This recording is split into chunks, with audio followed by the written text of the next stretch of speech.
His father had been a photographer, so Bud decided to try an old 5x7 view camera, an old heavy wooden tripod, and lights from Sears and Roebuck.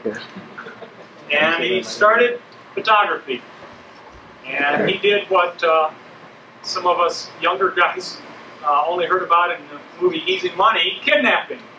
He'd go to small towns and he'd drive around looking for diapers, tricycles, anything that signified there's a kid living here, knock on the door and say, hey, I can do some photographs for you.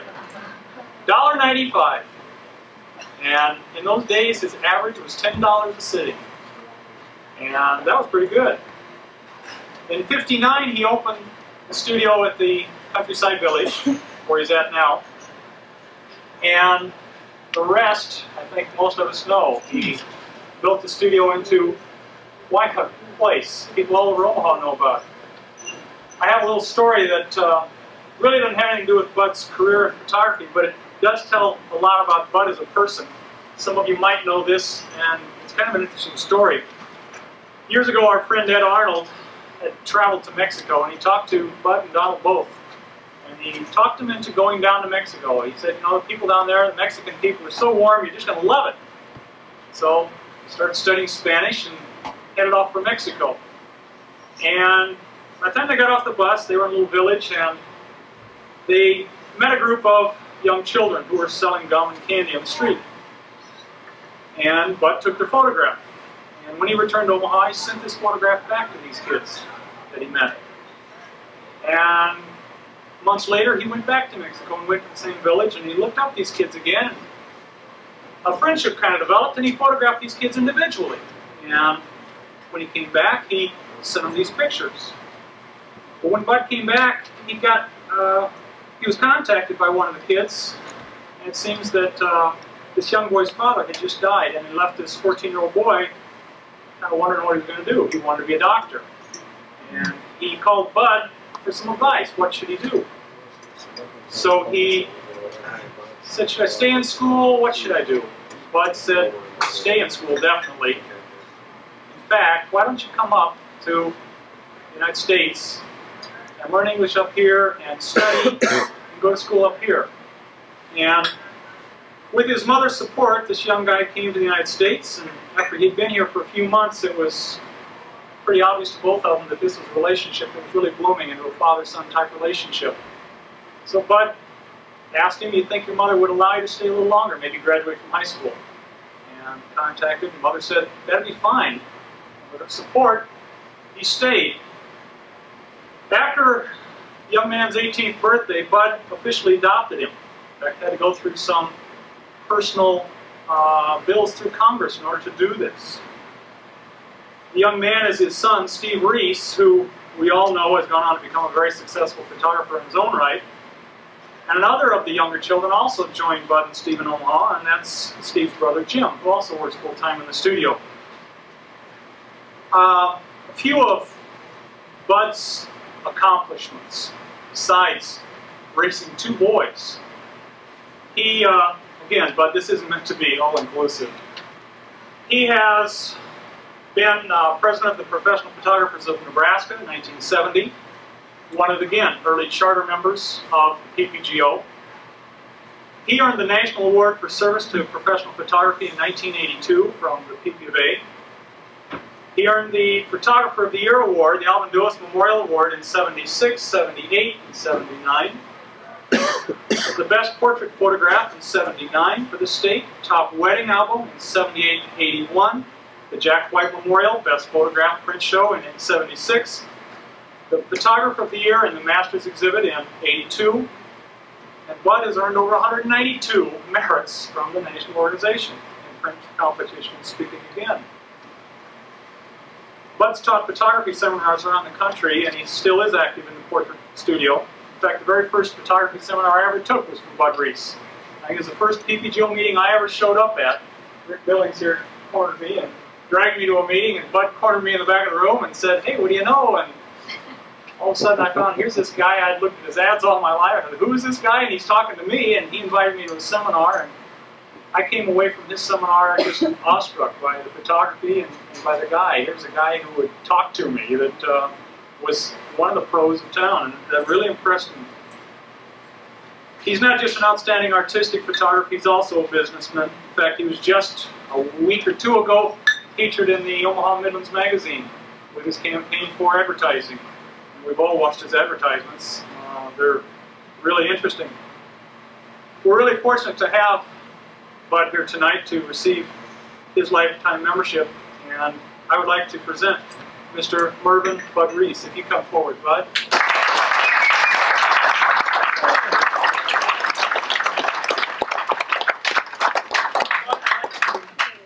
I try to get my hand on it before I hear it. There you go. I'd like to present you with a lifetime membership to PPGO, and I hope this brings you around forever. Thank you. I do have to set the record straight, though, because the real story is that I met this little guy in Mexico, and I find very few people that have ever heard this story about the camel and the camel driver. Is there anybody here that's ever heard that story of the camel and camel driver? I'll just give you a quickie on it. The camel and camel driver is not a bad story, really. It's kind of bad for the camel driver, however. But basically, what is it? It's one of these little stories that has a moral. Basically, what happened is this kind-hearted camel driver acquired this new camel, and they started on the desert. And the camel was pretty smart, and he, when it was real cold outside the tent where he's tied up, he nudged the tent and asked the camel driver, he said, "You're such a kind-hearted man. I just know that you'll allow me to just stick the very tip of my nose in your tent. It's so cold out here." And he said, "Sure, go ahead, put your nose in the tent." Well, the story ends up that the camel, you know, little by little, you want his ears in, and each time the camel driver says, "Oh, of course, that's not much." Until pretty soon the camel driver is outside the tent and the camel's inside. Well, this is what happened. This is a true story. Steve said, "Oh, if I could just see your studio."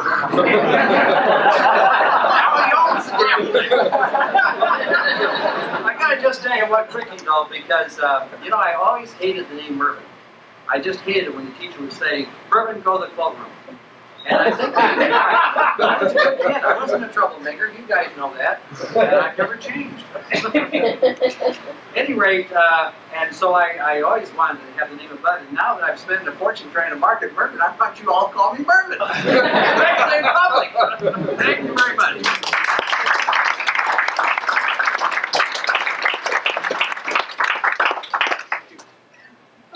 Okay, now for the real important person.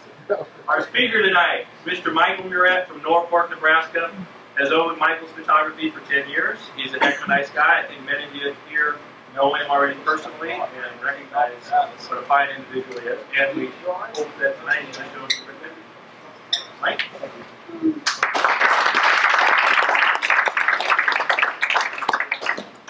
Joe, you didn't tell me that the night I had to speak, all these important people were going to be here. But it looked great on your resume. You're on the same platform with Bud, Mervyn Reese, Don Jack, and you were the headline.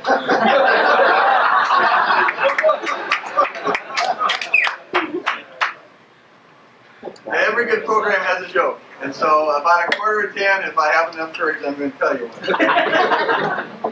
one. Just a little bio. In June, it'll be 10 years since I started my studio. I was 22 at the time, and I didn't know anybody in town, except my grandfather. And moved to Norfolk. That's about 40 miles from where I grew up. I always wanted to be a photographer. I always wanted to have a photography studio in Norfolk. Don't ask me why. It's just one of those things you just kind of want inside. And through the support of my family and a little education, I was able to do it. Currently, I have a staff of between 4 and 7, depending on the time of year. And I do all the photography myself, almost, 99.5%. I do about 300 seniors, 3 and 350.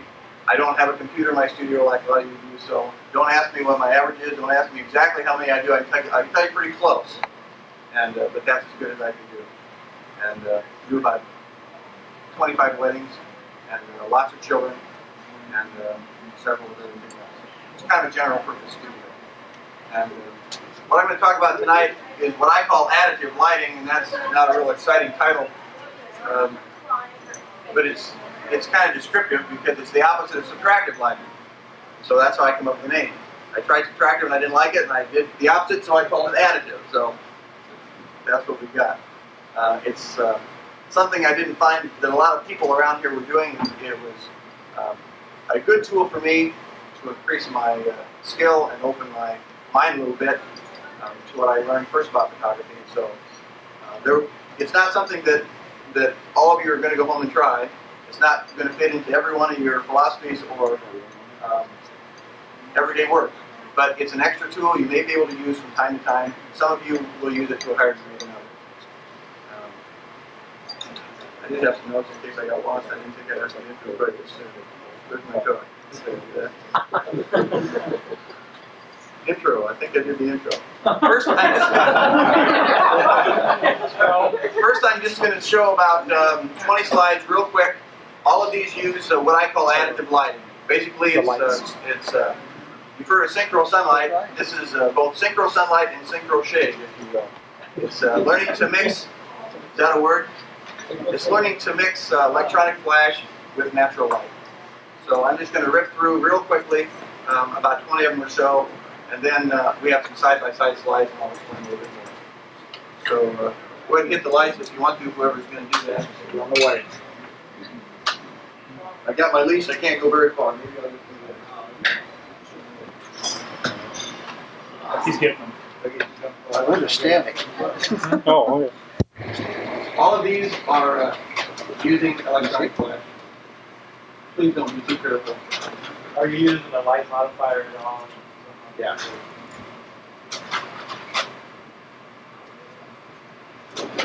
Some of them is more obvious than others. The reflection is the sun on the one on the right.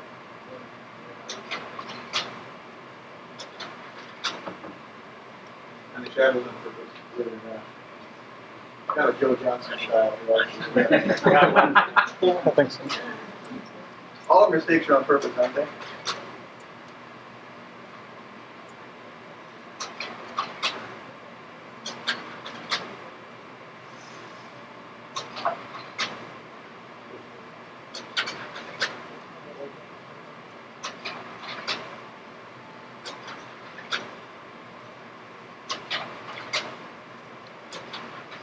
The one on the left is one of my favorites. I didn't have his head quite placed where I needed it to, but it shows you some of the things you can do with electronic flash outdoors. But you need to be able to sort it. Some of these are mistakes, and I'll direct your attention to the one on the left. The shadow of her hand is very, very bad. And sometimes you learn more by looking at mistakes than you do at looking at what worked. Can you hear me in the back? Yeah.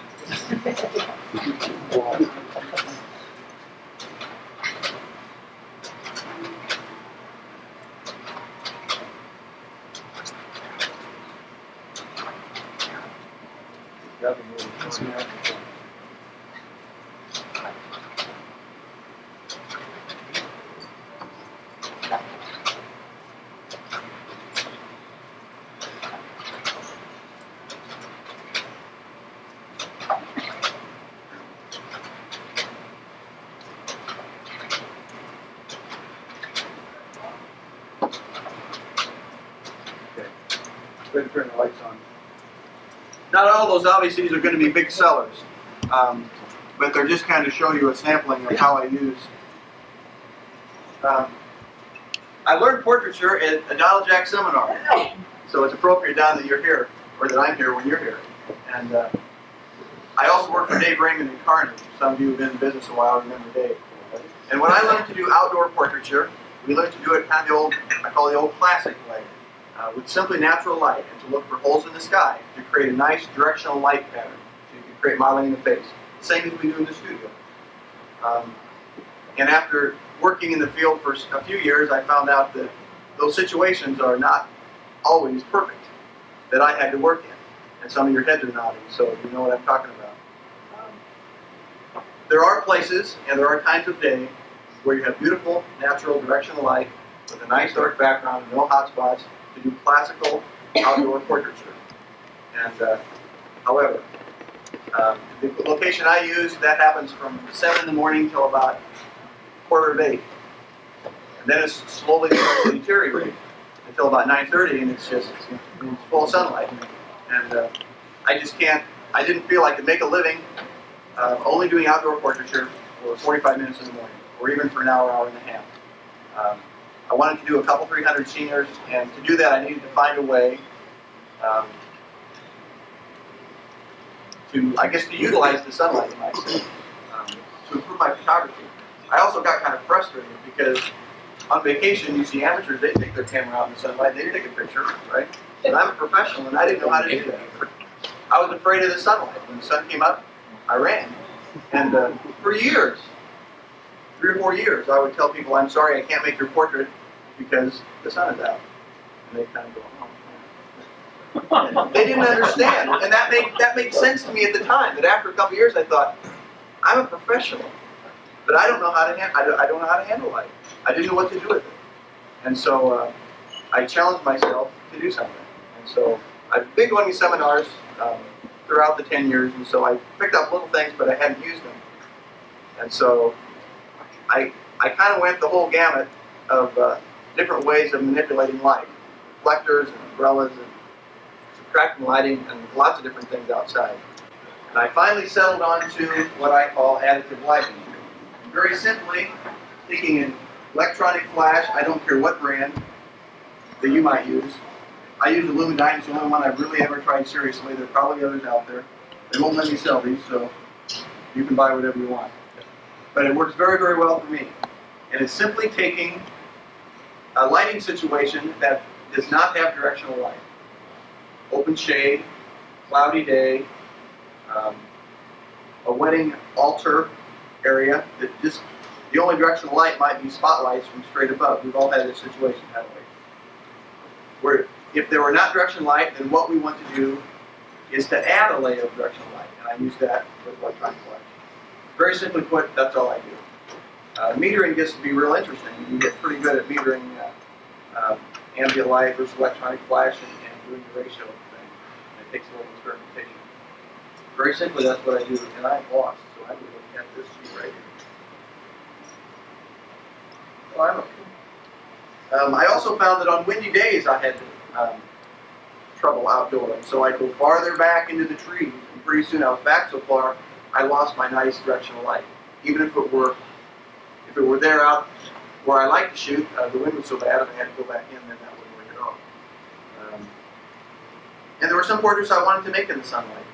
Seniors with their cars, seniors with their water skis, and things that probably should be done in the sunlight. I mean, that's where they use them, that's where they have them. They're naturally used to seeing them in a sunlight situation, and I wanted to be able to do that. Okay, so I started with a reflector. And, oh, I got to tell you one other thing that really made me do it. One of my competitors went out and took a beach picture one year, back in about, I don't know, 84 or 5, I suppose. And it was good. And the kids liked it. And I liked it. Of course, I couldn't shoot on the sandbar because she did it on a cloudy day, but she put it in a brochure and everybody liked it. And they were asking for it. That year the river changed channel. I shoot out by the river, Elkhorn River, and left me a 300-foot sand beach. So I had customers that wanted it. I had a beautiful 300-foot sand beach just by the grace of God that just appeared.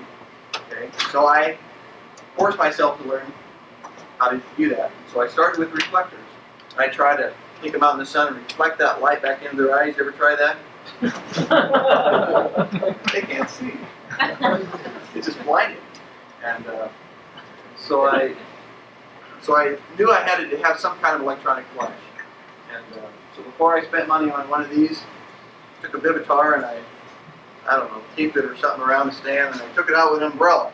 Well, that umbrella lasted 4 times it was blown down in about 2 minutes. In Nebraska, that just doesn't work. So I made little homemade sandbags. So I thought, oh, a little sandbag in the light thing, right? My back was so sore. I mean, I could, after 100 yards, I just couldn't carry the thing around. So, I mean, I think I tried almost everything. So then I went to, I think I threw away the umbrella, and I threw away the sandbags, and I went to a bare bulb because Don Blair used a bare bulb, and he's kind of important. He lost all his hair, but he has a lot of money. And he's very successful. So one of those, he did right. So I tried a bare bulb. And that was not too bad. It gave me a nice fill in, but the shadows were way too much. Okay? And all this time I was learning how to mix the sunlight with the light that was already there. So I didn't like the bare bulb, but I used it probably for a year. Okay. Then I went to a reflector. Right here. This is the one. That didn't work too bad. It was lightweight. It didn't blow over in the wind. Didn't take an assistant. I could place a light. It would stay most of the time.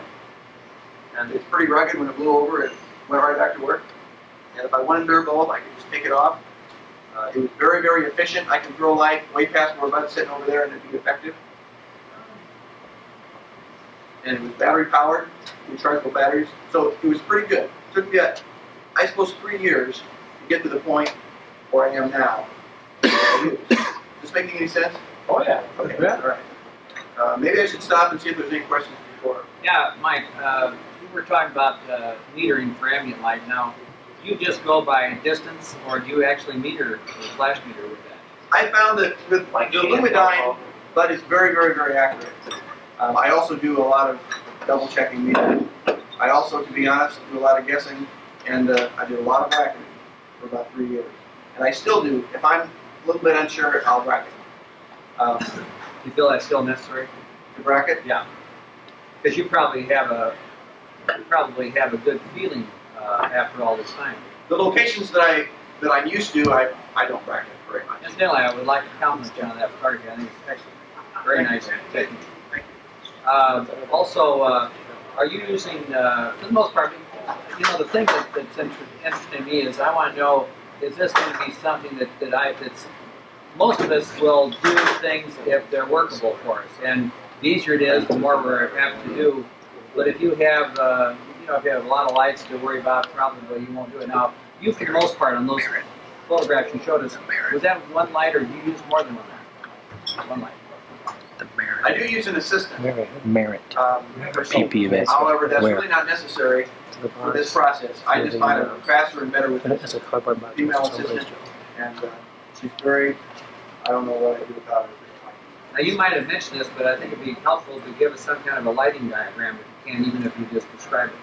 In other words, I don't know if I'm asking questions that are not important to the rest of people, but I'm really impressed with this, and I'd like to know more about how I've noticed it looked like some were pretty much just flat on, or especially some of those backlight ones, which were very nice. Do you usually use that technique, or tell me? Next set of slides are comparison slides, but the same picture with and without. I picked ones where the light didn't go off on one, and I had about 15 or so of those. Good. So I think of course, that's over 50 years' work, right? Don't let them laugh at you like that. They'll eat you up when you're doing it. I know. Half the board left before I even started. Supposed to be my friend. Let's see. Any other questions? Most of these I think I'm going to cover. Anything else? Yeah. Is this your final lighting? Is what you have here? No. I couldn't find my diffuser that I use because I haven't used it since October, and I frantically looked last night and I couldn't find it. It's a little one of those PhotoFlex white diffuser materials. You know, you do this and it becomes about a fourth the size. You know what I'm talking about? What I found was, Denny, this was too small a light source for my lights. And I wanted. You can't take a softbox outside. They dumb things blow over. Unless you have an assistant there. Oh, I'm sorry, Al, I just scratched you. And you can't really take an umbrella. I would love to be able to use an umbrella outside. This year I'm going to start. But for the most part, it's just a flat thing. And when I say Donna diffuse, she goes bick. She puts it about this far in front of the light. Takes out one stop of light, but it creates as close as I can a softbox effect. It takes the edge off. And I think you'll see in the slides, I think I can show you when I use it. So, if any of you can tell me a better way, I would love it. But we have to have a way where this thing doesn't blow down, it's lightweight, it's easy, it's quick, and it looks good. Are you going to show us some with bare bulb too? Probably not.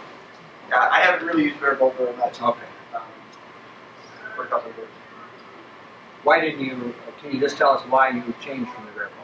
I just thought the shadow was way too sharp for one picture. I needed to soften it, so I went to this a little bit. Plus the fact with bare bulb, if I wasn't just awfully careful, I got flare into the lens. And it wasn't very efficient. Sometimes I need to shoot it 11 or 16 outside, and I want that efficiency. So One thing you'll find if you do this, you're not always shooting it wide open like I used to when I first went. Why? Why? Just to balance, especially if you're shooting in sunlight, then you just can't. You need about 2,000 shutter speed. With this system, generally, you mentioned that you used to shoot, or would like to shoot from 7 to quarter to 8. What time do you like to shoot now? Well, we start at 8 and we go till 10:15, and I do 2 seniors at a time every 45 minutes. My location's about 4 miles out, so they just meet us out there. They've done that for years. They have maps printed up, and at the consultation, they just know where to go. Mike, what about using the other senior? If you're doing 2 seniors, why couldn't you have the 1 senior just? They're changing clothes back. Oh, I see. You watch? Sorry. Unless it's going to have the Donald Jack. I don't know what got into me. I'm sorry. I knew whatever I did with that new dressing room. Before I take any more questions, I think I'll go. Let me go on a little bit because some of these I just may cover naturally. Let's see where am I here? Flare of light and add that. Okay, sunlight usage. You know.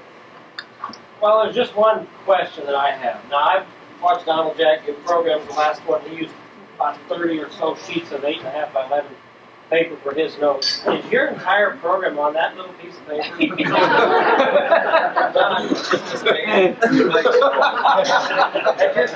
I never know if I get off. Reader, that just goes to show you who the professional is. A lot of us use the spotlights indoor now, like the vinyl spot or the Twilight. How many of you use those? How many of you like those? Okay. I like it. I use it. And so I found that I can do the same thing outside, just with a very specular small light source. I think I thought someone was crazy if they'd show me these pictures 10 years ago. I said, you can't do that. That's not an outdoor portrait. The sun is hitting the background. Sun is hitting the subject. And yet, look at the Spiegel catalog, and they do that.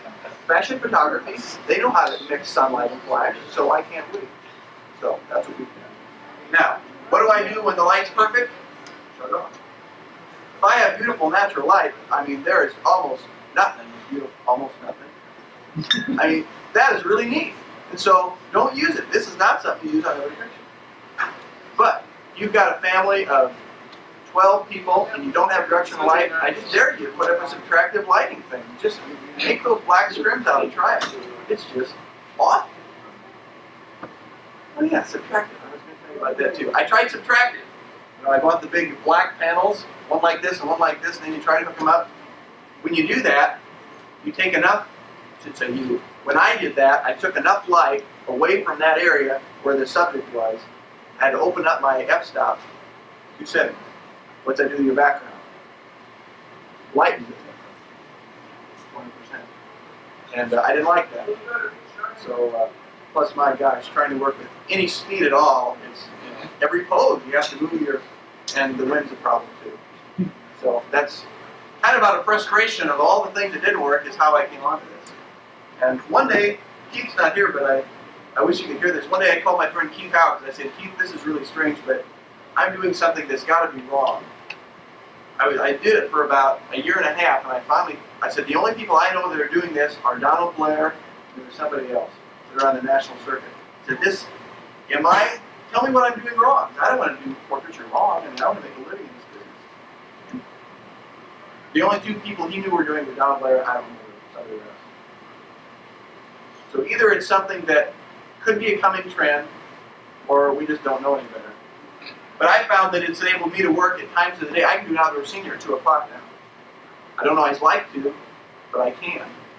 And I'm not afraid to handle the situation. Okay. So you can get off if you have notes. Michael, does that make a difference, in your opinion, as far as the color of the eyes, working in the middle of the day like that, with all that light? I don't normally work in the middle of the day. Our outdoor is scheduled, but on occasion, if I have to, I guess I haven't noticed any difference. You should be better color in the middle of the day, actually. I just wonder if you notice what to do or not. in the eye itself. What this will do is it will sharpen the faces, it will whiten the whites of the eye, it will warm up the shadows because it's 5,500 degree Kelvin, and often with a blue sky it's like 7,000. So it will warm up your subject. It just makes them pop out a little bit in the background. If you overuse it, and I've got some in here where it's overused, it looks awful. It's like salt. You just have to be very careful. There's one last little comment. You get pretty good highlights in the eyes too. This film, You get with outdoor portraiture, oftentimes the catch lights are indistinct. And what you see for a catch light, how many of you have to draw on catch lights outside? This does give you a catch light, which is small. We like to enlarge ours a little bit, but it's nice and white and it's very distinct. And it cleans up the whites. It also helps on retouching a little bit. But also, there's some bad things about it too, and I'll show you those as we go along. It's not a fantasy. Okay. Why don't we go to the next set of slides? They're kind of comparison. So Monty to wave at me when it was 10 o'clock because I don't want to keep you too late. We started a little later than we were supposed to. I have a question. How do you trigger it? How do you trigger it? How do I trigger it? The first year I just used an extension cord from Kmart, 99 cents. But then I bought a radio slave, which is what I use now. And it's pretty handy. If everything works.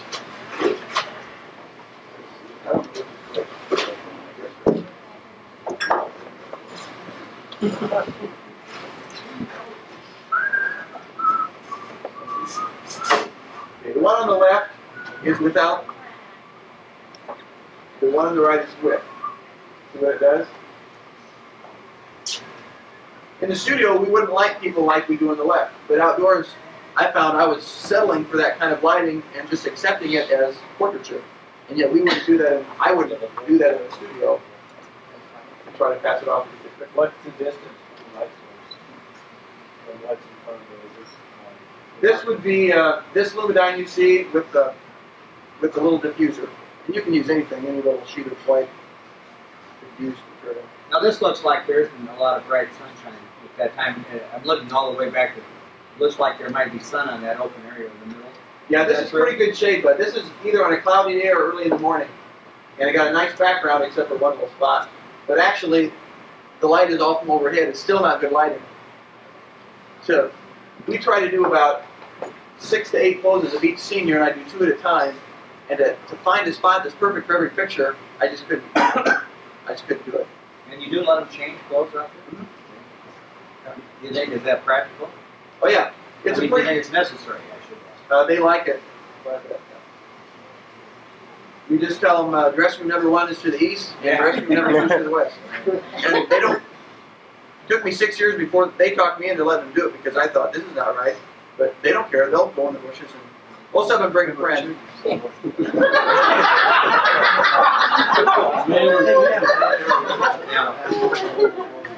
Does that add to the setting time?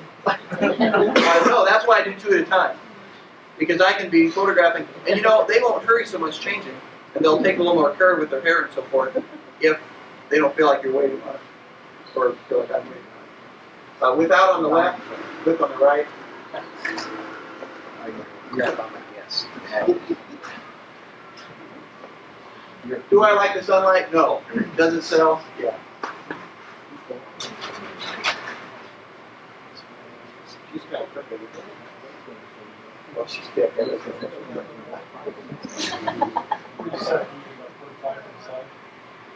I try to get a loop light. When I first started, I tried to do a Rembrandt, but that just until I've got unless I have a really broad light source, I just didn't like that no shadow very much. It bothered me, and it'll show up on some of these.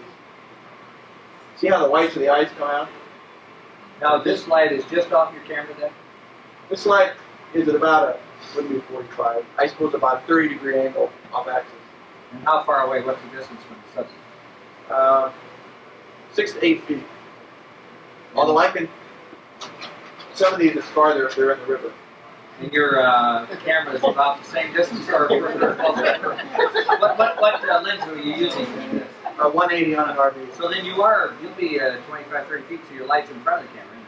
very often. That's why bare bulb caused me some consternation. Now, I'm not afraid to work in the sunlight and mix it a little bit. This very typically could have been at F8 at about 125th. That looks about, the highlights look about that. The amazing thing is I don't see any effect except on the face. And that's incredible. Well, there's some coming up. See the sunflowers shadow on her leg? Oh, yeah. See? It's in both of them. Yeah, it's in both of them.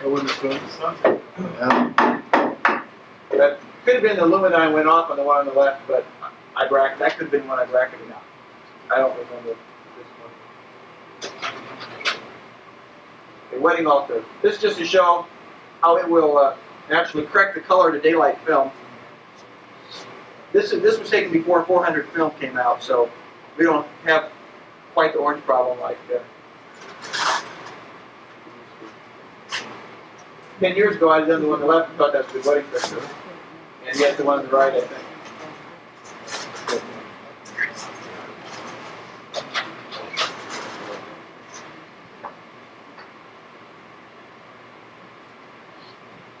It's kind of amazing. You just look at the eyes, and there's something about them. You using a modeling line on there, Mike? Not outside. It doesn't do anything. Just pointing it. And yeah, point and shoot.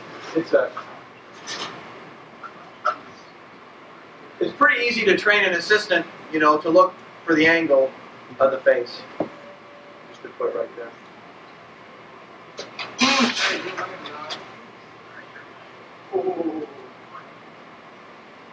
It's horizontal and goes flat.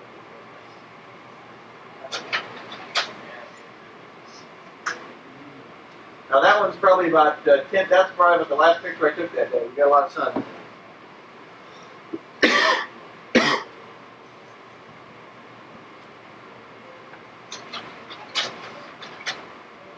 All right. Sorry about that. This is a mini park I built behind my studio. The only way I could do it with city code was to build 10-foot walls, and so it's very direction light from straight above. And I built this the same year that my competitor took the beach picture, so it all happened about the same time. I needed some way to light these subjects. So I can use an umbrella inside this building, because there's no wind in there, but I don't always. Michael? Yes? You think it's in good taste, though, having somebody on their back like that with their legs up?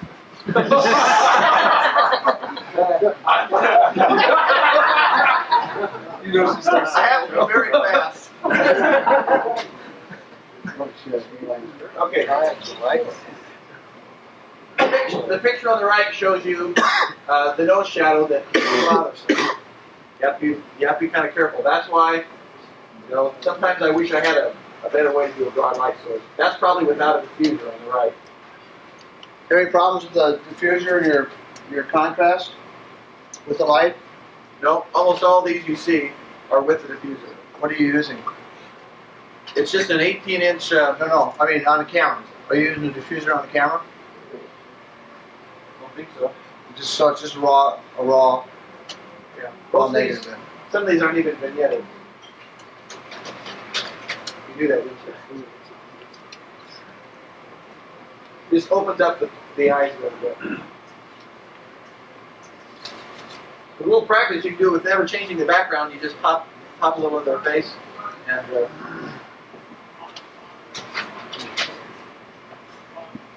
okay, the one on the right is overdone, in my opinion. The background's too dark. It looks too flashy. It's too artificial. The eyes are just too distinct on that.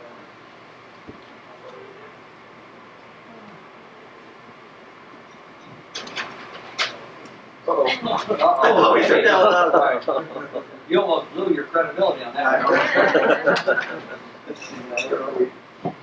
We're in good shape. It's only 9:30. Time for the joke? Huh? Time for the joke? You're a pretty friendly crowd. Can I try one? Well, I thought when you had Don and I up there, that was your joke. You heard they fired Danny Neal yesterday. That's right. No, we didn't get it. You didn't hear that? No. I hired a Chinaman to run the team. His name is Winsome Soon. Yeah. That's all you get. That's all you Nice program. I know professional photographers who have solved their lighting problems outside by using on-camera flash. Would anybody here be caught dead with an on-camera flash? I know people who do it. I guess I shouldn't criticize, but I probably will. I think it's very, very amateurish. And what's the difference besides the size of our negative and maybe the posing? We walk out there with a flash on camera. I studied at Winona, paid good money to hear an instructor, and he was good on his indoor, but for his outdoor, flash on camera, 250, 5.6, they don't know the difference. Come on. Sorry. But aren't we professionals? That is, I took issue with him, and he didn't like me by the time Friday came. Did you get, I don't get that what kind of grade did you get on the course? He bought me a book as a going away present. Let's see. From Dale Carnegie? No. Class wasn't over. Okay, I don't work with this company, but I'll tell you what I like about this system. And I spent money on it, so I had to use it, I guess, basically. I tried a couple Divitars just to see if it would work, and it did. That's the day the umbrellas blew over. So I bought a Lumidyne. And the benefits of using one of these are, it's lightweight, it's rugged, it has a very accurate guide number. There's a chart. I used to have a chart. Oh, there it is. There's a chart, and it is accurate. When it says 5.6, it's 5.6. If it says 11, it's 11. You can believe it. And I've got 3 of these now. They're all just, they're right as rain. The batteries are very small and lightweight, and they're rechargeable, and they last for several years. And it has different powers you can use. They're all exactly 1 stop apart. So I lose 1 stop of light with my diffuser. So if I say down a diffuser, she goes bing, pops it up 1, or I can do it. It's very, very simple. When you start calculating these exposures in your head, it can get really wild. And then on top of all that, if you happen to have a Harrison in your pocket, black dot, and you put that in, that takes a stop away. Well, you take that away from the fill light or the main light. Very, very confusing. So I need it as simple as I possibly can. When I wrote this program, there were 11 bits. I couldn't get 11 on my little notepad. Within seconds, it can go to bare bulb. It's versatile, that's right, it's versatile. Go to bare bulb, or reflector, or umbrella if you got one in your pocket. You can stick an umbrella in your pocket. And, or diffuser. Diffuser you can roll up and do like this, and you've got a diffuser. So there's 4 things you can use right away. It's not that expensive. It's portable, it's battery operated. Some of those I said. Modeling light. It's got this head has a modeling light, which doesn't do much good outside. But I use this in my studio as my hair light, or an accent light. So it doubles for studio light. If you're using it at a wedding and want to do a silhouette type thing, it's off the stand like that. And it has system capability. There are 3 or 4 batteries you can get for it that are different sizes and so forth. And it's just good as gold. There may be other brands that are just as good, and that's fine. It cost me $500 for a new one. The second 2 I bought were both used. So for $500 in a radio slave, I think I found a pot of gold personally. It got me excited about my photography. It found new areas that I could work in, like sunlight. I love working with the full sun on the back of the head. We do that in the studio. We use a hair light and a backlight to light up their hair. Why can't we do the same thing outside? Right? Mike, you mentioned something about the Vivitar and using an umbrella, but did you ever use the Vivitar with the same technique, or just put the? I wonder how that works. Vivitar doesn't have the power this has. Okay. With this little pack, that's the other thing. It's powerful. This is up to this has 200 watt seconds, and I suppose I look at the chart, but 200 watt seconds where you're standing, I can shoot it. And the Vivitar would be what is it? You need a couple of Vivitars strapped together really to get about the same. What is it? What thing?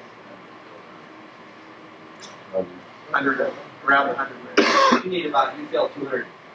Well, This has a power booster that can go up to 400, and I haven't carried it because it's heavy, but I may try some of that this year.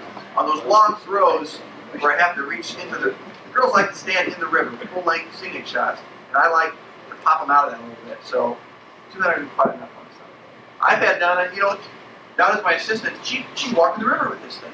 Take off her shoes and walk in the river. And if she falls over, it's not hurt anything. I mean, it's this, but she won't get wet. Try that with an AC stroke. You go through assistance very quickly. Not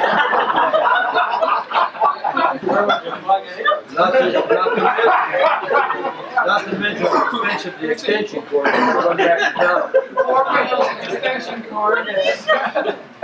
Raider, you better hope the guy you never finds is where you plug it in. One advantage of being is marathon presses there.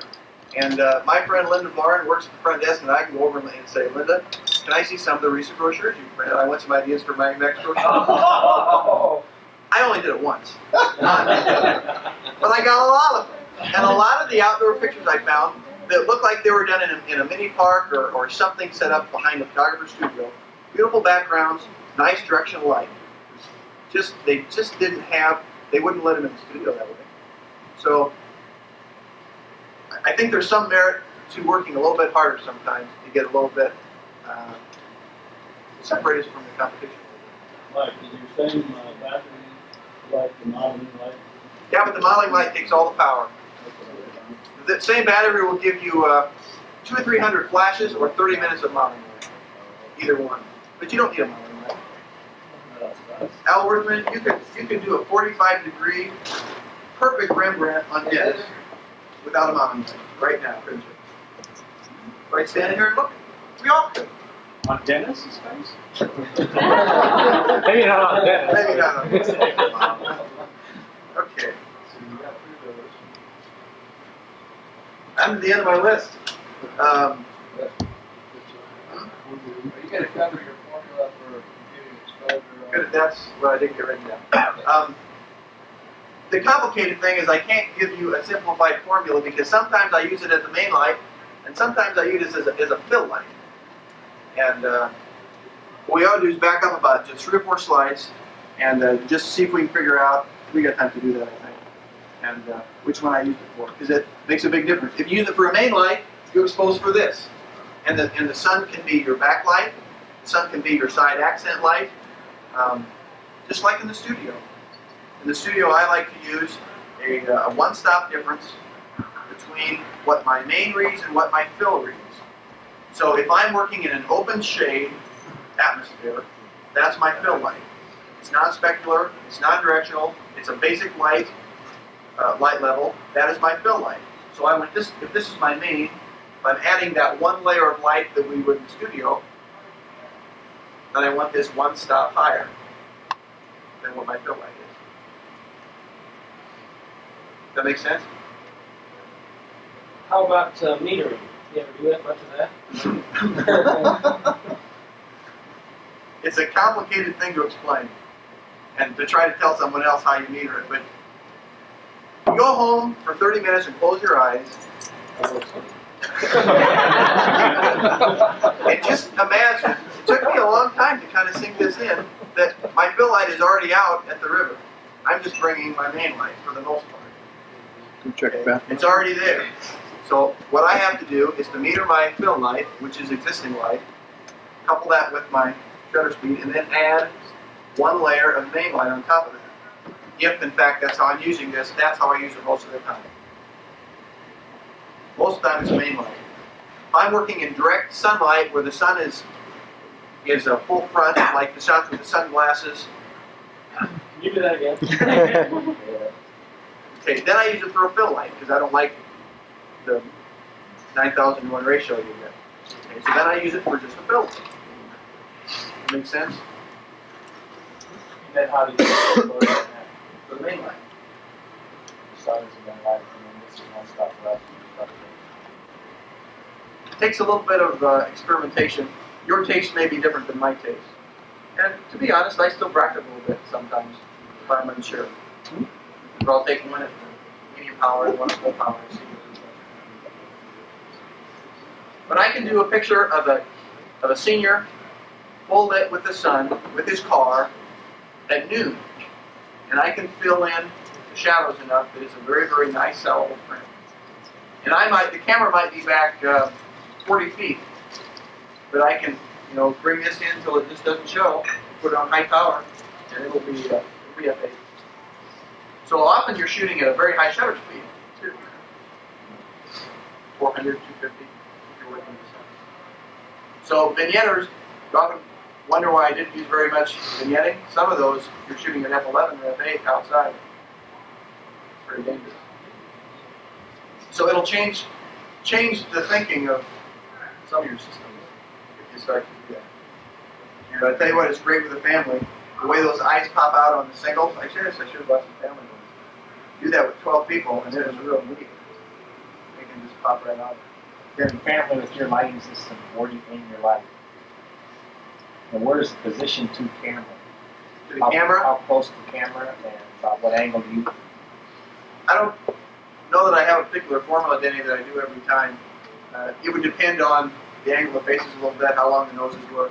I try to do basically a Rembrandt or less, or more open. You get what I mean? No, say if you're photographing that screen, that's your whole family group. What do you aim your light at? Do you have your light by the camera? Do you have your light aiming at the far corner? I probably have it about a 20 to 30 degree off camera, aimed at the middle of the group. I don't use a diffuser with families because it just doesn't have that much power. If I have to have this 15 feet away most of the time. You have to put up with a little bit of neck shadows and so forth if you're going to go to this. It won't solve all. It'll create a couple problems. It solves 8 or 10 and it creates 2 or 3 problems. But so there's a little bit of a trade-off. 15 foot away, what would your f-stop be? Under speed, Yeah, 160 feet. 15 feet is 8. That's a 200 watt second? Or 11 or 16. That's low, medium, and high. So it's pretty High powerful. would be 60. High power would be 16, Okay. 200 watt seconds. So if you're shooting wide open, you can really have it back quite a ways.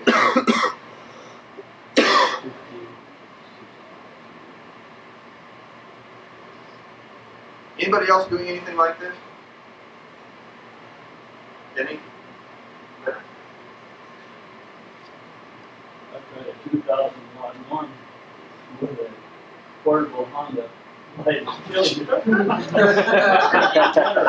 have a deal for you? $500. I'm talking about magazine illustration. They're heavy. Mike, do you have a shutter speed and an aperture you like to shoot at? 5.6. 5.6 and 8 is where I like to keep. That puts me most times somewhere between a 15th and a 125th if I'm in the shade. Sometimes, Getty? I lost it. Thanks, Danny. Well, I suppose about a year ago I took a picture of my son on a real hazy day out on a deck flight. It was a little handheld 35mm camera with on-camera flash. I got that sucker back, and man, that sucker jumped off the paper. And just really whetted my appetite for that additive light on a hazy day. It was just absolutely gorgeous, gorgeous background.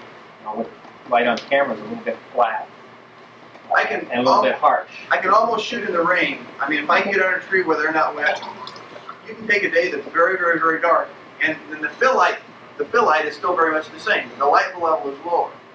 But I can take these kids way back in the trees if I have to, and you've got a basic light level. It might be wide open at an eighth of a second or a fourth. If they can hold still, you can make a portrait of them. With your different powers, with the diffuser, with distance, you can balance this thing. And it's not that hard. There's a chart on the side. You got a meter on your hip. 15 seconds, you got a meter, and you're ready. It takes that long to get them posed and relaxed.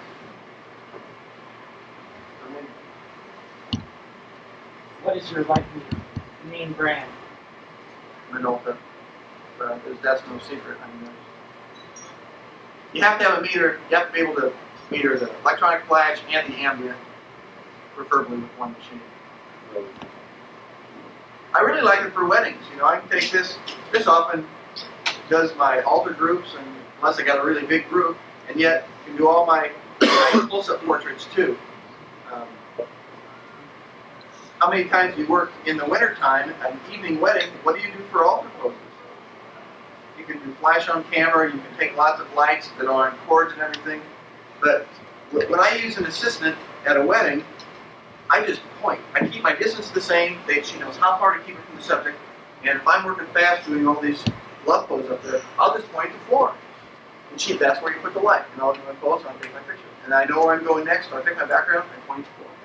If I want it different, I'll just point and choose an umbrella inside, so they just fly down like that pretty slick.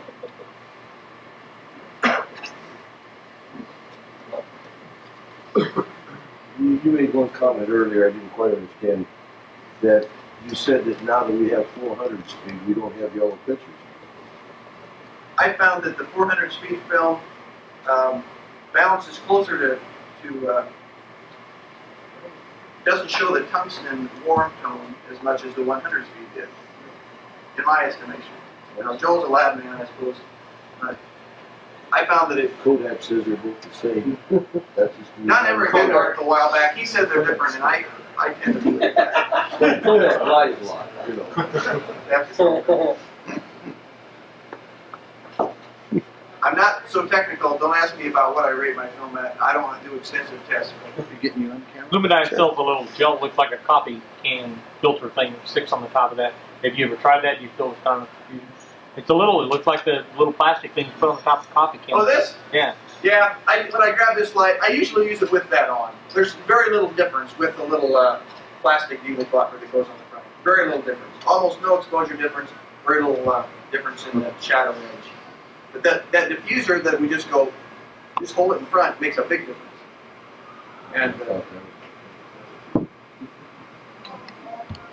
Mike, for another unit, if anybody wants to do any comparison, Norman also has a 200 and a 400 now. It's a similar price. Lumidyne just came out with a 600. And so I might look at that. You know, I don't want to get too heavy because then I'm kind of defeating my purpose of looking broad. Right. At 200, I mean, this can grow, it'll grow quite a ways. So, by using something like this, it may allow you to add some things to your product line you haven't had before. If you don't work in direct sun, if you don't put kids up on rocks or fences or bridges or things, to do the graphic type of illustrated portraiture that seems to be popular now, it can open it up. The last thing I've got, I just threw in, I won't say how many because I've been wrong both times. There's several slides of just some other work that I do. I think all of them are seniors. It'll show you some of the other, most of the indoor work that, just to give you a little, so you might get some ideas. But I don't leave this if you have some more questions. Great.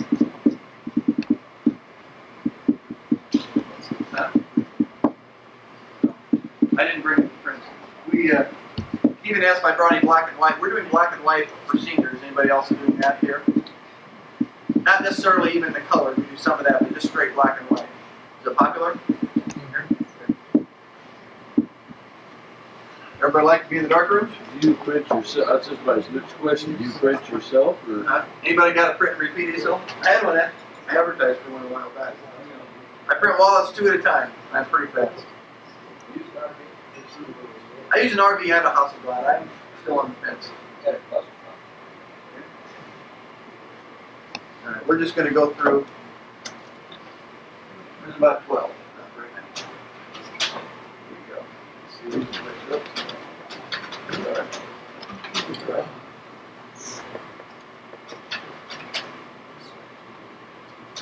No real stop sign?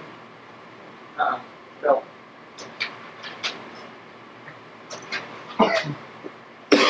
Striped fabric I got at down the old market. There's an expensive fabric shop. It has imported fabric. $14 a yard. Where you got the 4 page? Is that painted for? On the right? No, Marlight. What's that? Marlight? For showers. Anybody use netting?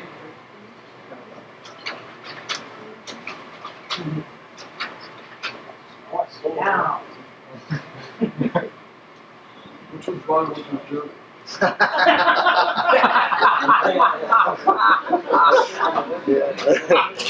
Which one's slippery? Which one's slippery when wet? That's a real question.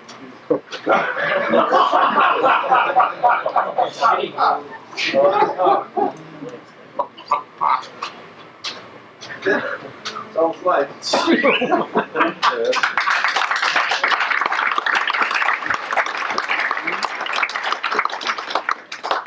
I think you can go home. Thank you. Michael, I think that was fantastic. Good job.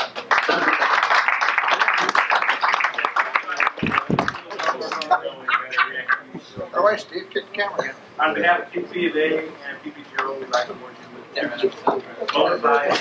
Thank you, Joe. Thank you for your attention. Let's see that. Yeah, there you go. Smile, Joe. You don't have to focus for Christ's sake. Thank you for coming. See you in Nebraska and May meeting. I'm selling my notes for $10 a copy.